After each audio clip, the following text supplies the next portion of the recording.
ಮನೆ ಕಟ್ಟುವಂಥ ವಿಚಾರ ನಾವು ಹಿಂದಿನ ಸಂಚಿಕೆಗಳು ಕೂಡ ಮಾತಾಡಿದ್ವಿ. ಮನೆ ಕಟ್ಟುವಂಥದ್ದು ಈ ದೇವರ ಮನೆ ಒಂದು ನಿರ್ಣಯ ಮಾಡ್ಕೊಳ್ಳುವಂಥದ್ದು ತುಂಬ ಸೂಕ್ಷ್ಮವಾಗಿರುವಂಥ ವಿಚಾರ ಅಂತ. ಏನಾದರೂ ಈ ವಾಸ್ತುವಿಗೆ ಸಂಬಂಧಪಟ್ಟಂತಹ ದೋಷಗಳು ಮನೇಲಿ ಆಗ್ತಾ ಇದ್ರೂ ಕೂಡ ಕೆಲವೊಂದು ವಾಸ್ತು ದೋಷಗಳಂತ ಇರುತ್ತೆ. ಈಗ ನೋಡಿ, ಈಗ ಮನೆ ಕಟ್ಟುವಾಗ ಈ ಕಿಟಿಕಿಗಳ ಜೋಡಣೆ ಆಗ್ಬೋದು ಅಥವಾ ಬಾಗಿಲುಗಳ ಜೋಡಣೆ ಆಗ್ಬೋದು, ಅದರಲ್ಲಿ ಕೆಲವೊಂದು ವಾಸ್ತು ದೋಷಗಳಾಗುವಂಥದ್ದು, ಅಥವಾ ಈ ಗೃಹ ನಿರ್ಮಾಣಗಳ ಒಂದು ಇದರಲ್ಲಿ ಕೂಡ ವಾಸ್ತು ದೋಷಗಳಾಗುವಂಥದ್ದು ಇರುತ್ತೆ. ಅದರಲ್ಲಿ ಯಾವಾಗ ನಾವು ದೇವರ ಮನೆಯ ಒಂದು ವಾಸ್ತು ಚೆನ್ನಾಗಿರುತ್ತೆ, ಆ ಒಂದು ಮನೆ ಅಭಿವೃದ್ಧಿ ಸಂಕೇತ ಅಂತ ಹೇಳ್ಕೊಳ್ಬೋದು. ಯಾಕೆಂದರೆ ಸಣ್ಣ ಪುಟ್ಟ ವಾಸ್ತು ದೋಷಗಳಿದ್ರೂ ಕೂಡ ಈ ದೇವರ ಮನೆ ವಾಸ್ತುವಿಂದ ಅದೆಲ್ಲವೂ ಕೂಡ ಅದು ಹೋಗಲಾಡಿಸ್ತಕ್ಕಂಥದ್ದು ಆಗುತ್ತೆ, ಅಥವಾ ಅಲ್ಲಿ ಬರುವಂತಹ ನೆಗೆಟಿವ್ನ ದೂರ ಮಾಡುತ್ತೆ ಅಂತ.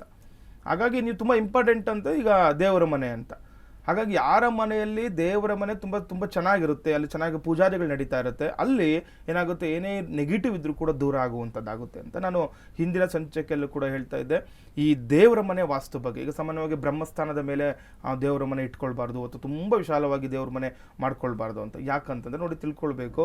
ಸಾಮಾನ್ಯವಾಗಿ ಈಗ ತುಂಬ ದಿನನಿತ್ಯವೂ ಕೂಡ ಬೆಳಗ್ಗೆ ಮತ್ತು ಸಾಯಂಕಾಲ ತ್ರಿಕಾಲ ಆರಾಧನೆ ಕೆಲವರು ಮಾಡ್ತಾ ಇರ್ತಾರೆ.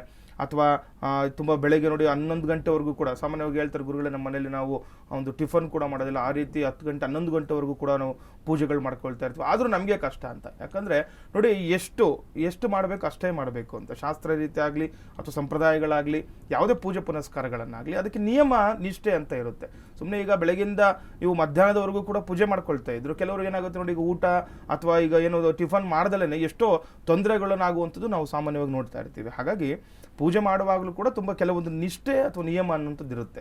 ಪ್ರಾತಃ ಕಾಲದಲ್ಲಿ ಮಾಡುವಂತಹ ಪೂಜೆಗೆ ಬಲ ಜಾಸ್ತಿ ಅಂತ, ಪ್ರಾತಃ ಕಾಲದಲ್ಲಿ ಮಾಡಬೇಕು. ಇನ್ನು ಏನೆಲ್ಲ ತೊಂದರೆಗಳಾಗ್ತಾ ಇರುತ್ತೆ ಅಂತ ಸಾಮಾನ್ಯವಾಗಿ ಕೆಲವರು ಕೇಳಿದ ಗುರುಗಳೇ, ನಮ್ಮ ಮನೆಯಲ್ಲಿ ಈಗ ಚಿತ್ರಪಟಗಳ ಬಗ್ಗೆ, ಫೋಟೋಗಳ ಬಗ್ಗೆ ಹೇಳಿ, ಯಾವ ರೀತಿ ಇಟ್ಕೊಳ್ಬೇಕು, ಅಥವಾ ಈಗ ಒಡೆದೋಗಿರೋ ಫೋಟೋಗಳು ಏನು ಮಾಡಬೇಕು ಅಂತ. ನಾನು ಸಾಮಾನ್ಯವಾಗಿ ಇದನ್ನು ತುಂಬ ಜನ ತಿಳ್ಕೊಳ್ಳೇಬೇಕಾಗುತ್ತೆ. ಮನೆಯಲ್ಲಿ ಸುಮ್ಮನೆ ಬೇಕಾಗದಿರೋವಂಥ ವಿಚಾರಗಳು, ಬೇಕಾಗದಿರುವಂಥ ಫೋಟೋಗಳು, ಬೇಕಾಗದಲ್ಲೇ ಇರುವಂತಹ ಏನಾಗುತ್ತೆ, ಈಗ ಕೆಲವೊಂದು ಆಕರ್ಷಣೀಯವಾಗಿ ಇಟ್ಕೊಂಡಿರ್ತೀರ ಸುಮ್ಮನೆ. ಯಾಕಂದರೆ ಶೋಕೇಸಲ್ಲಿ ಎಷ್ಟೋ ದೇವರುಗಳನ್ನ ಇಟ್ಕೊಂಡಿರ್ತೀರ. ಇದೆಲ್ಲ ಏನಾಗುತ್ತೆ ಅಂದರೆ ದೇವರಿಗೆ ಮಾಡುವಂತಹ ಅಪಚಾರಗಳು ಅಂತ ನಾವು ಹೇಳ್ತೀವಿ. ಸಾಮಾನ್ಯವಾಗಿ ಗಣಪತಿ ಫೋಟೋಗಳು, ವಿಗ್ರಹಗಳಾಗ್ಬೋದು, ಅಥವಾ ಯಾವುದೋ ತಿರುಪತಿ ದೇವ್ರದ್ದು ಅಥವಾ ವೆಂಕಟೇಶ್ವರನ್ನು, ಆಂಜನೇಯನೋ ಏನಾಗುತ್ತೆ, ನಾವು ಶೋ ಅಲ್ಲಿ ಇಟ್ಬಿಡ್ತೀವಿ. ಶೋಕೇಸಲ್ಲಿ ಈಗ ಪ್ಲಾಸ್ಟಿಕ್ದು ಅಥವಾ ಬೇರೆದೆಲ್ಲ ಬರುತ್ತೆ. ಇದನ್ನು ಇಟ್ಟಿರ್ತೀವಲ್ಲ, ಅದು ಜಾಸ್ತಿ ನೆಗೆಟಿವ್ ಆಗುತ್ತೆ ಅಂತಲೂ ಕೂಡ ಈ ವಾಸ್ತುಶಾಸ್ತ್ರದಲ್ಲಿ ಹೇಳ್ತಾ ಇರುತ್ತೆ. ಇದನ್ನ ಜೊತೆ ಕೆಲವರು ಏನು ಮಾಡ್ತಾರೆ, ಈ ಪ್ಲಾಸ್ಟಿಕ್ಗೆ ಸಂಬಂಧಪಟ್ಟಂತಹ ಈ ಫೋಟೋಗಳಾಗ್ಬೋದು, ವಿಗ್ರಹಗಳನ್ನು ಏನು ಮಾಡ್ತಾರೆ, ದೇವ್ರ ಮನೇಲಿ ಇಟ್ಟು ಪೂಜೆ ಮಾಡ್ತಾ ಇರ್ತಾರೆ. ಇದು ಕೂಡ ಈಗ ಎಷ್ಟೋ ನೋಡ್ಬೋದು ನಾವು, ಎಷ್ಟೋ ಮನೆಗೆ ಹೋದಾಗ ಈ ಸಾಯಿಬಾಬಂದಾಗ್ಬೋದು ಅಥವಾ ಗಣಪತಿಗಳು ಪ್ಲಾಸ್ಟಿಕ್ ಇಟ್ಬಿಟ್ಟಿರ್ತಾರೆ. ಅದು ಗಣಪತಿ ದೇವರೇ, ಆದರೆ ಪ್ಲಾಸ್ಟಿಕ್ಗೆ ನಾವು ಪೂಜೆ ಮಾಡುವಂಥ ಅವಕಾಶ ನಮ್ಮಲ್ಲಿ ಇಲ್ಲ ನಮಗೆ. ಹಾಗಾಗಿ ಆ ರೀತಿ ಕೆಲವೊಂದು ಅಪಚಾರಗಳು ಮಾಡುವಾಗ ನಿಮ್ಮ ಮನೆಯಲ್ಲಿ ತುಂಬ ತೊಂದರೆಗಳಾಗುವಂಥದ್ದಾಗುತ್ತೆ. ಇನ್ನು ಮನೆಯಲ್ಲಿ ಇರುವಂತಹ ಚಿತ್ರಪಟಗಳು, ಈಗ ಕೆಲವರು ಏನು ಮಾಡ್ತಾರೆ, ಗುರುಗಳೇ ನಾವು ಬೆಳಗ್ಗೆ ಎದ್ದ ತಕ್ಷಣ ದೇವರನ್ನು ನೋಡಬೇಕು, ಹಾಗಾಗಿ ನಾವು ಮಲಗುವ ಕೋಣೆಯಲ್ಲಿ ದೇವರನ್ನ ಇಟ್ಕೊಳ್ಬೋದು ಅಂತ. ದೊಡ್ಡ ಪ್ರಶ್ನೆ ಇದು. ಯಾಕಂದರೆ ಎದ್ದ ತಕ್ಷಣ ನಾವು ದೇವ್ರು ನೋಡಬೇಕು ಅಂತ ಹೇಳ್ತಾರೆ. ನೋಡಿ, ಈ ದೇವರನ್ನು ಎಲ್ಲಿ ನೋಡಬೇಕು ಅಲ್ಲೇ ನೋಡಬೇಕು. ಈಗ ದೇವರಿಗೆ ಅಂತಲೇ ನಾವು ದೇವ್ರ ಮನೆ ಮಾಡಿರ್ತೀವಿ, ಅಲ್ಲಿ ಶುಚಿಯಾಗಿರುತ್ತೆ. ಈಗ ದೇವರ ಮನೆಯಲ್ಲಿರುವಂತಹ ಶುಚಿತ್ವ ನಾವು ಮಲಗುವ ಕೋಣೆಯಲ್ಲಿ ಇರೋದಿಲ್ಲ. ಅಲ್ಲಿ ಕೆಲವೊಂದು ಕೆಲಸಗಳನ್ನು ನಾವು ಮಾಡ್ಕೊಳ್ತಾ ಇರ್ತೀವಿ. ಹಾಗಾಗಿ ದೇವರ ಮನೆ ಅಥವಾ ಈ ಮಲಗುವ ಕೋಣೆಯಲ್ಲಿ ನೀವು ಯಾವುದೇ ದೇವರ ಫೋಟೋಗಳನ್ನು ಇಟ್ಕೊಳ್ಬಾರ್ದು ಅಂತ. ವಿಗ್ರಹಗಳು, ಕೆಲವರು ಕೃಷ್ಣನ ವಿಗ್ರಹಗಳನ್ನು ಇಟ್ಕೊಂಡ್ಬಿಟ್ಟಿರ್ತಾರೆ. ಅಥವಾ ಕೆಲವರು ಹೇಳ್ಬೋದು, ಗುರುಗಳೇ ಈಗ ರಾಧಾಕೃಷ್ಣ ಇಟ್ಕೊಳ್ಬೋದು ಅನ್ನೋ. ರಾಧಾಕೃಷ್ಣ ಆಗ್ಬೋದು, ಅವರು ಕೂಡ ದೇವರನ್ನೇ. ಹಾಗಾಗಿ ಯಾವುದೇ ದೇವರ ವಿಗ್ರಹ, ಕೆಲವರು ಈ ರಾಘವೇಂದ್ರ ಸ್ವಾಮಿ ಫೋಟೋಗಳು ಇಟ್ಕೊಳ್ಳುವಂಥದ್ದು, ಆಂಜನೇಯನ ಇಟ್ಕೊಳ್ಳುವಂಥದ್ದು. ಗುರುಗಳೇ, ನಿಮಗೆ ಆಂಜನೇಯ ಸ್ವಾಮಿ ನಮ್ಮ ದೇವ್ರ ಮನೇಲಿ ಇತ್ತು, ನಮ್ಮ ಮಲಗುವ ಮನೇಲಿ ಕೋಣೆಯಲ್ಲಿ ಇತ್ತು ಅಂತ ನಮಗೆ ಸ್ವಲ್ಪ ಧೈರ್ಯ ಬರುತ್ತೆ.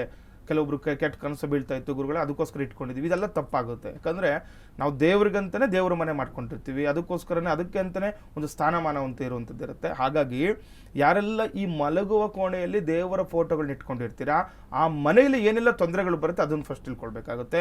ಯಾರು ಮಲಗುವ ಕೋಣೆಯಲ್ಲಿ ನೀವು ದೇವರ ಚಿತ್ರಪಟಗಳನ್ನ ಇಟ್ಕೊಂಡಿರ್ತೀರಾ, ಮೊದಲದೇನಾಗುತ್ತೆ, ಗಂಡ ಹೆಂಡತಿಯಲ್ಲಿ ವಿರಸಗಳು ಉಂಟಾಗುವಂಥದ್ದು, ಕಲಹಗಳು ಉಂಟಾಗುವಂಥದ್ದು, ಅಥವಾ ಸಂತಾನಕ್ಕೆ ತೊಂದರೆಗಳಾಗುವಂಥದ್ದು. ನೋಡಿ, ಮಕ್ಕಳಾಗೋದಿಲ್ಲ ತುಂಬ ಬೇಗ, ಅಥವಾ ಮಕ್ಕಳಾದರೂ ಕೂಡ ಏನೋ ತೊಂದರೆಗಳು, ಪದೇ ಹುಷಾರು ತಪ್ಪುವಂಥದ್ದು, ಆ ಮಕ್ಕಳಿಗೆ ಒಂದು ಆರೋಗ್ಯದಲ್ಲಿ ಏರುಪೇರಾಗುವಂಥದ್ದು, ಇದು ಸರ್ವೇ ಸಾಮಾನ್ಯವಾಗಿ ಇದು ಇದ್ದೇ ಇರುತ್ತೆ ಆ ಮನೆಯಲ್ಲಿ. ಹಾಗಾಗಿ ಯಾರು ಮಲಗುವ ಕೋಣೆಯಲ್ಲಿ ದೇವರ ಫೋಟೋಗಳನ್ನ ಹಾಕ್ಕೊಂಡಿರ್ತೀರಾ, ಅದು ದೇವರಿಗೆ ಮಾಡುವಂತಹ ಅಪಚಾರಗಳು ಅಂತ ಹೇಳುತ್ತೆ, ವಾಸ್ತುಶಾಸ್ತ್ರದಲ್ಲಾಗ್ಬೋದು ಅಥವಾ ಜ್ಯೋತಿಷ್ಯ ಶಾಸ್ತ್ರದಲ್ಲಿ ನೋಡಿದಾಗಲೂ ಕೂಡ. ಹಾಗಾಗಿ ದೇವರ ಫೋಟೋಗಳನ್ನು